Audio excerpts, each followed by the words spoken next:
Hey, what's going on YouTube? Xander here. Hope you're doing great. In this video, I wanted to talk about the new Nintendo Switch Online Plus Expansion Bundle and the Nintendo Switch Online service as a whole, and why I think it's just Nintendo hiding a bare bones, basic, lackluster online system under their old retro games. Let's start with the Nintendo Switch Online service as a whole.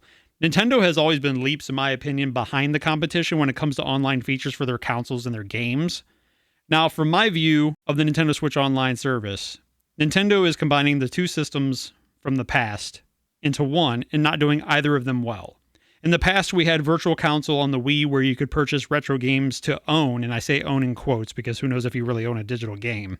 But you purchased those at a set price and you were able to play those as much as you wanted. Also in the past, Nintendo Online Play and features were free. When Nintendo first launched the Switch Online service, it was $20 a year, $3.99 a month, and the service included features such as access to online play, game save data in the cloud, special offers for like discounts and deals and stuff like that, smartphone app, sure, access to NES and Super NES Nintendo Switch Online games. When this was announced, it was a no-brainer to most, myself included, that it was a huge steal and worth every dollar. Sure, the service was lacking in the online features department, but to have access to NES and Super NES games, cloud storage, and online play for games was worth the $20 a year.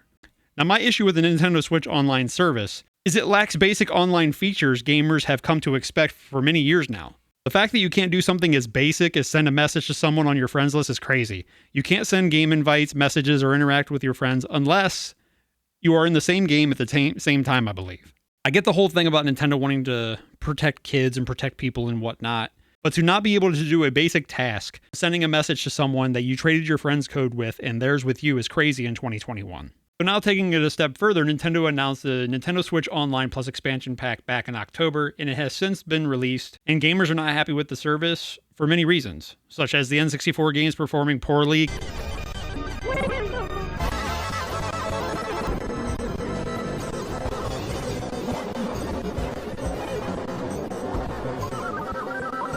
content added that they're not interested in, Animal Crossing DLC, for example, and so on.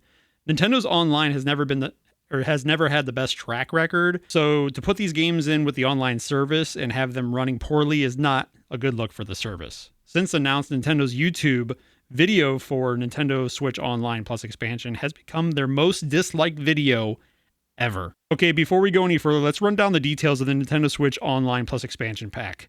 You get all the features of the regular base Nintendo Switch Online, the online access, the game save data in the cloud, the special offers, deals, and discounts, the smartphone app, access to NES, Super NES, Nintendo Switch Online games, plus access to the N64 games, the Sega Genesis games, and the new Animal Crossing Happy Home Paradise DLC for $49.99 a year. This is a good deal if you are into all the content that's being offered. If you're wanting to play the N64 games, the Genesis games, and also are into Animal Crossing, this is a good deal. The Animal Crossing expansion alone is $24.99. This does remind me, though, of the TV package model of having people pay for content they don't want just to get the content they do. Also notice there's no monthly option for the Nintendo Switch Online Plus expansion.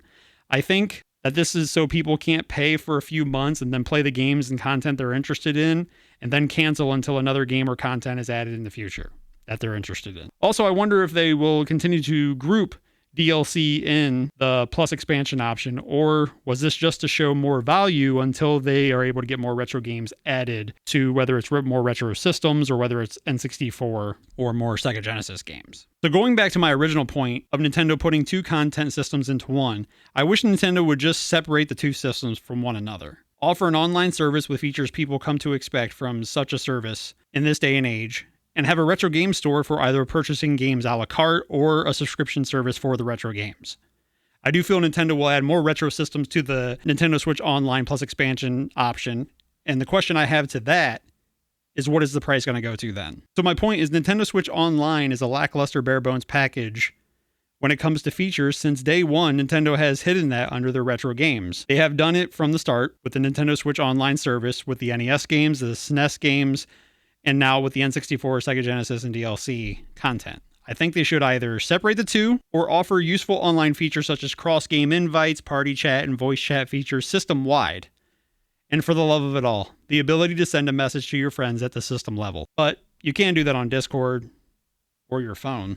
Do you guys not have phones? Yeah, you guys all have phones, right? Well, there you have it. My thoughts on Nintendo Switch Online, and I hope the actual online itself gets some much needed love in the features department.